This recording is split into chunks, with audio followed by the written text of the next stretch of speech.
शहद का एक कतरा जमीन पर गिर गया।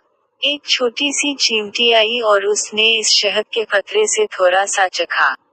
उसे बड़ा मजा आया। इसे काम से जाना था, तो जब वो जाने लगी तो इस शहद का मजा इसके मीना में मजीद पानी लाने का सबब बना। उसका मीना भर आया। क्या जबरदस्त और मजेदार शहद है! कितना मीठा! आज तक ऐसा शहद नहीं खाया। वो लौटी और शहद में से थोड़ा सा और चख लिया।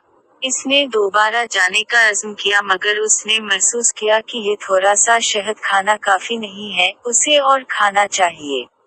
वो रुकी और इस मर्तबा खाने के बजाय शहद पर गिर पड़ी, ताकि वो कम से कम वक्त में ज्यादा से ज्यादा लज़्ज़त हासिल कर ले। वो चींटी शहद में गोता जन हो गई और लतीफ़-अंदोज़ होने लगी।